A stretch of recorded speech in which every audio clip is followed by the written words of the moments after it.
Halo teman-teman plastetik, perkenalkan saya Dr. Fania Aramitasari, dokter spesialis bedah plastik, rekonstruksi dan estetik di Plastetik Klinik. Nah, hari ini saya akan membahas tentang operasi bedah plastik yang bisa bermanfaat untuk kesehatan. Yuk langsung aja kita bahas.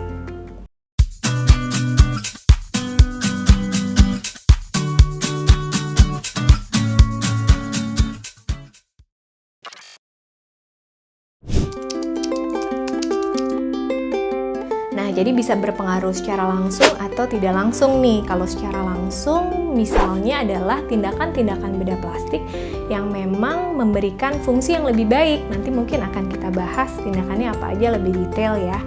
Nah, tindakan yang meningkatkan fungsi ini sebenarnya sesuai dengan gelarnya bedah plastik atau nama spesialisasinya bedah plastik, yaitu rekonstruksi dan estetik. Estetik itu kan tampilan ya, segi keindahan.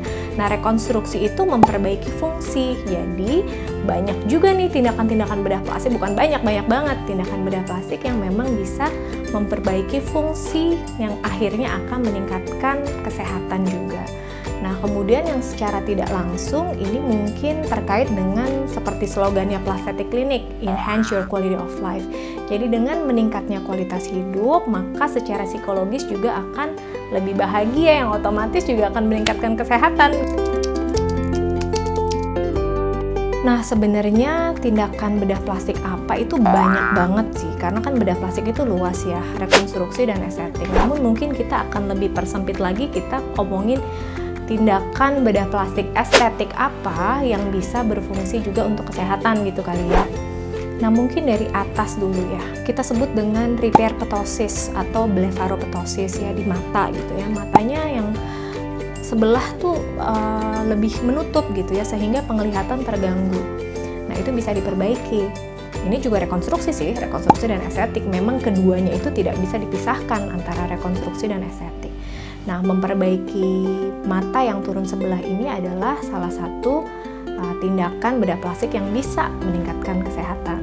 Nah, terus kemudian rinoplasti ya, kita turun ke bawah hidung, operasi hidung nih. Nah, rinoplasti ini juga bisa membantu meningkatkan kesehatan atau memperbaiki masalah-masalah kesehatan seperti hidung yang miring, kemudian mungkin kesulitan bernafas ya karena mungkin di tulang tengahnya ya, atau kita sebutnya septum itu miring ke satu sisi. Nah, itu juga bisa diperbaiki dengan prosedur rinoplasti. Nah, yang berikutnya ini sebenarnya saya sebut mungkin nggak semua ya, ini yang saya inget-inget aja ya, breast reduction. Jadi payudara yang terlalu besar itu juga mengganggu secara kesehatan. Salah satunya nih, pasti di lipatan payudara akan memerah atau gatal, iritasi. Kemudian di bagian pundak, karena beranya itu menanggung beban yang berat ya, karena payudara yang terlalu besar, jadi juga suka iritasi di pundak. Kemudian punggung juga sering pegal, ditambah lagi masalah-masalah sosial lainnya ya, nggak pede olahraga, pakai baju susah. Nah, tindakan bedah plastiknya adalah breast reduction. Breast reduction ini dapat mengurangi volume payudara sehingga mengurangi masalah-masalah, bukan mengurangi ya, bahkan memperbaiki masalah-masalah kesehatan yang sudah disebutkan tadi. Kemudian ada juga tummy tuck ya. Tummy tuck itu juga ada masalah untuk fungsi kesehatan tentunya, karena kita kencangkan ototnya. Otot yang terlalu kendur itu di masa usia lanjut nanti bisa menimbulkan masalah-masalah. Salah satunya kondisi yang kita sebut dengan inkontinensia urin atau sulit menahan kencing karena otot di perutnya sudah lemah.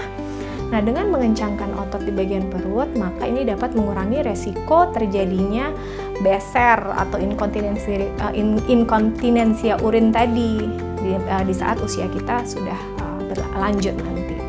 Nah, terus kemudian mungkin yang sering kita dengar ya, liposuction juga punya loh efek kesehatannya, karena lemak yang berlebih gitu ya, otomatis juga bisa menimbulkan masalah-masalah. Salah satunya misalnya lebih mudah iritasi pada lipatan-lipatan yang berlemak. Kemudian massa lemak yang berlebihan juga kan tidak baik gitu. Mungkin jadi liposuction itu juga salah satu tindakan yang bisa bermanfaat untuk kesehatan. Sebenarnya masih banyak banget ya tindakan-tindakan bedah plastik yang pastinya baik untuk kesehatan, namun kayaknya nggak cukup kalau harus dijelasin satu-satu di sini. Yang pasti kalau kamu punya masalah-masalah yang mungkin kaitannya harus dilakukan operasi bedah plastik, itu harus melakukan konsultasi yang mendalam dulu nih, harus cari tahu efek baiknya apa, efek buruknya juga apa. Kita nggak cuma ngomongin efek baiknya aja, karena pasti efek buruk atau komplikasi-komplikasi yang mungkin terjadi juga ada. Jadi harus konsultasi dulu ya. Sebenarnya tergantung bagian apa ya. Kalau bagian mata contohnya nggak dioperasi gitu ya, ptosis sebelah, pasti terganggu dong, penglihatan terganggu. Jadi sebenarnya kalau ditanya apa, tergantung bagian mana gitu. Tapi memang mostly untuk tindakan bedah plastik estetik itu kembali lagi ya untuk meningkatkan kualitas hidup gitu. Jadi kalau ditanya harus nggak dok dilakukan, ya nggak harus gitu. Kalau misalnya dilakukan, kualitas hidup bisa lebih meningkat, ada efek kesehatan yang mungkin bisa dicapai gitu. Namun kalau tidak dilakukan ya bukan berarti itu mengancam jiwa juga sih gitu. Jadi tergantung daerah mana atau bagian mana. Jadi segala prosedur ya, terutama prosedur operasi itu pasti ada downtime-nya, nggak mungkin nggak ada downtime-nya. Setiap tindakan juga downtime-nya pasti bervariasi. Nah, untuk manfaatnya ya bisa dirasakan setelah downtime-nya berakhir. Atau bisa juga nih yang langsung terlihat, contohnya tadi operasi mata pasti langsung kelihatan, tapi downtime-nya ada bengkaknya dulu misalnya, kemudian harus angkat jahitan dulu dan lain-lain. Jadi kalau ditanya, manfaatnya sih pasti langsung ada, tapi downtime-nya juga harus dilalui.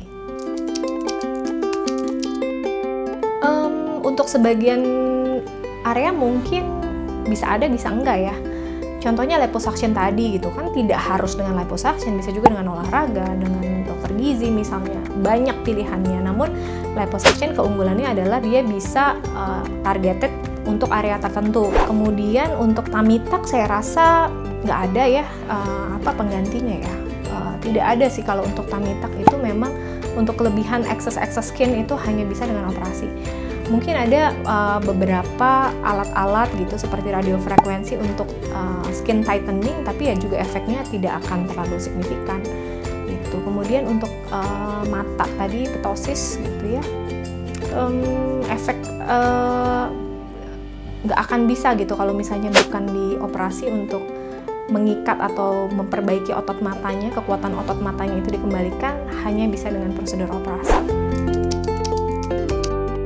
Wah, pertanyaannya general banget karena operasi bedah plastik itu banyak banget. Jadi kalau ditanya kapan ya sebenarnya tergantung kebutuhan ya. Kayak misalnya contohnya, balik lagi ya, kita karena sebutnya dari atas yang kesebut ptosis terus nih. Ptosis atau mata yang turun sebelah ya. Kalau dia umurnya masih 12 tahun misalnya dan terganggu ya bisa aja dilakukan umur 12 tahun gitu. Tapi kalau liposuction saya rasa mungkin lebih baik di usia sudah lewat remaja ya. Sudah lewat remaja gitu. Tummy tuck juga kapan gitu kan, nggak mungkin masih gadis di tummy tuck gitu ngapain gitu. Biasanya tummy tuck tuh udah ibu-ibu, udah melahirkan, mungkin udah nggak berencana punya anak lagi. Walaupun ya boleh juga sih setelah tummy tuck hamil, tapi kan sayang. Jadi kalau ditanya tergantung tindakannya apa. Jadi jawabannya konsultasi sih, harus konsultasi dulu. Oke, terima kasih ya udah menyimak. Kalau misalnya masih ada pertanyaan seputar prosedur bedah plastik, mungkin boleh tanya di kolom komentar ya. Jangan lupa juga untuk like, komen, dan subscribe di channel ini. Plastik Clinic, enhance your quality of life.